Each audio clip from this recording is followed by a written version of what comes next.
está sentindo que tem que viver, a gente pode administrar melhor. É o sentido, evidentemente, da experiência. O centro espírita tem que ensinar o que é que representa reflexão e o que é meditação. Você não adianta falar meditação e reflexão, vocês não sabem o que é. E até confundem as duas coisas. Não é? Temos que falar um pouco sobre caridade, e até bastante, sobre amor, sobre fraternidade. E temos que falar que há algumas vicissitudes que nós temos que ser fortes.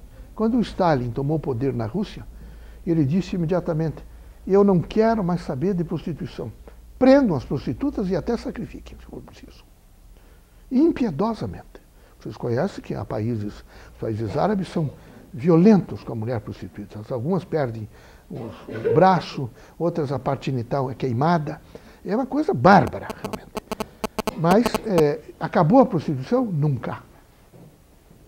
Ela é tão velha quanto a humanidade.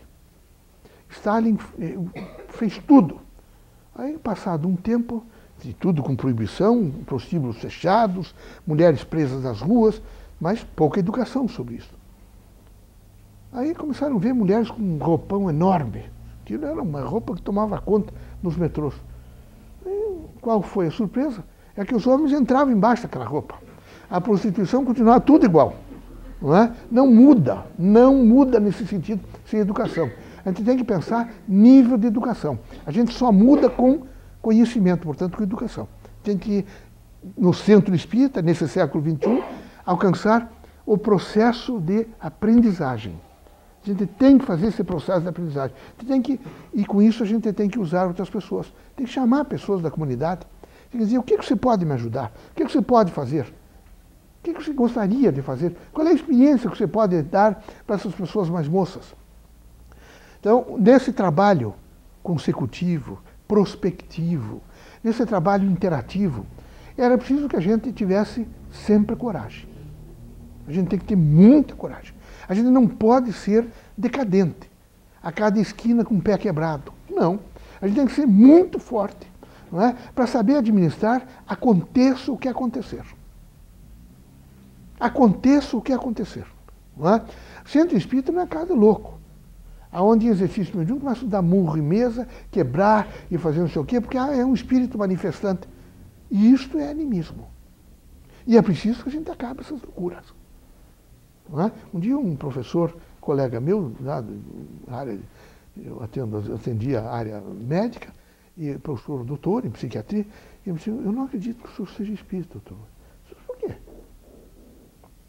Ele disse: não sei, quando eu penso, o senhor é um homem equilibrado, o senhor é bom professor, como é que o senhor pode se envolver com esse grupo de pessoas perturbados? Vocês imaginam que coisa horrível? O senhor está completamente enganado conosco. Eu vou explicar para o senhor o que é que significa. Sentei e expliquei. Ele disse: mas não é possível. Não é? Eu fui lá num tal lugar, e lugar credenciado. E com minha mulher, que queria. Aí um sujeito veio assim, com a mão aqui assim, e disse para mim: seu avô está aqui do seu lado, não sei o quê. É o fenômeno.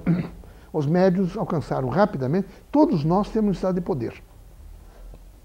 E quando nós não fazemos poder por conhecimento, por isso, por aquilo, trabalhamos e o suor do nosso rosto nos deu dinheiro, nos deu posições, nos deu essas coisas, nós queremos fazer mais fácil, às vezes, através de religião. Porque em política e religião há 3 estágios nos países pobres terríveis. E primeiro surgem os chamados líderes salvadores. São os salvadores da pátria, são os missionários. Então eles vêm fortemente, se instalam por alguns meses e passam a ser visionários. E terminam, às vezes fogem das instituições e tal, milionários. É os 3 estágios: falso missionário, visionário e milionário. Que o interesse, evidentemente, é dinheiro. O centro espírita não agasalha essa gente. Nós não temos, de maneira nenhuma, nem sucessão, não temos clero, não temos de maneira nenhuma essas agências, evidentemente, de culto personalista. Não temos isso. Nós temos que sensibilizar os médiuns a uma massa crítica. Então, o século XXI é um século de massa crítica. É preciso ter um mural, por exemplo, quantos livros o médium leu neste ano? Vamos fazer um seminário sobre a leitura de algum, não só espírita. Quais são os best-sellers, por exemplo, que nesse momento está acontecendo? Vamos trazer isso. Qual é o editorial de jornal que trouxe uma mensagem nova? Vamos ler esse editorial de jornal. E a gente começa a aumentar a massa crítica. Na medida que aumenta a massa crítica, aumenta a possibilidade dos espíritos, no sentido do não absenteísmo, de fazer mensagens mais críticas. Então, a presença dos espíritos é maior. Então, a gente tem, evidentemente, uma mentalidade absolutamente forte, porque está centrada em ciência, filosofia e cultura. Não é cultura, por exemplo, religiosa. Então, isso é de fundamental importância. É criticamente com validação para a nossa vida. E com isso nós começamos a desmistificar a morte. Quer ver uma coisa? Eu falo sempre na universidade, eu não sei, os professores que estão aqui podem me dizer, aonde que uma universidade brasileira fez um seminário de terminalidade? Não tem. A gente não tem seminário de terminalidade. Só que nós temos, eu e os senhores, estamos na fila da morte. A qualquer momento podemos desencarnar. Mas todo mundo tem um medo louco do negócio. Não, eu vejo as pessoas me procuram, assim, o senhor, não há possibilidade de eu morrer logo? Eu não sei, eu também posso morrer. A coisa é temporária. Nós estamos temporariamente na Terra. As pessoas têm um medo desesperador, porque é mito. Mesmo nós espíritas, nós temos uma dificuldade de entender, porque nós não tivemos seminários. Então nós temos que fazer uma desmistificação disso. Nós temos que desmistificar.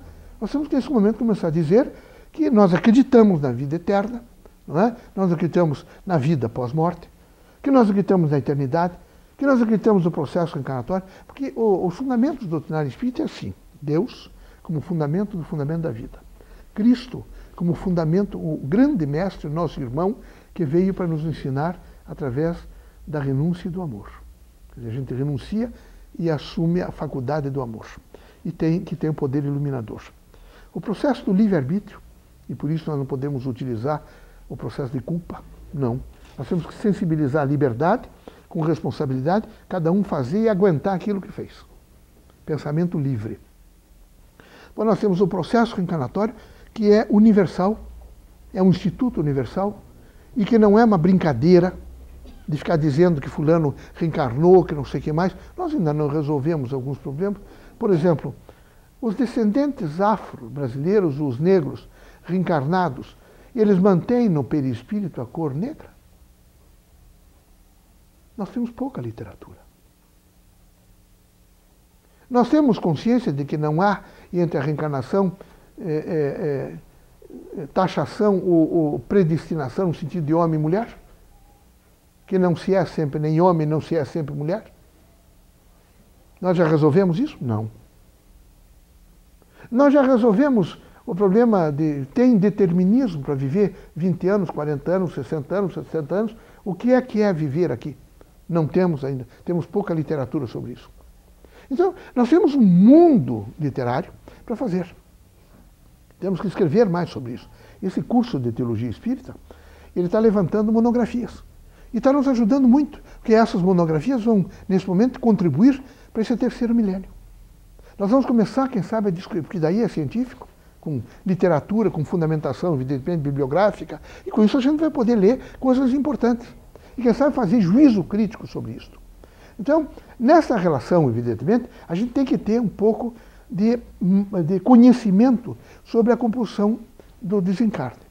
E teríamos que ter, necessariamente, uma visão crítica dos espíritos. Eu vi em uma dos encontros uma pessoa dizendo o seguinte: eu tenho visto essa Sheila, que não sei o quê. Imagina, eu tenho visto ela Barbie, não é isso, né? Barbie pequenininha. Isso é um deboche público. É um deboche uma coisa dessa. É um deboche contra... Eu me sinto contra mim até. Eu renunciei uma parte da minha vida e não renunciaria outra vez. Eu não quero que da minha doutrina façam brincadeira. Eu acho isso um deboche público. Espírito não tem sexo. E quando voltam à Terra, voltam na dimensão de quem pensa adulto. e não criança.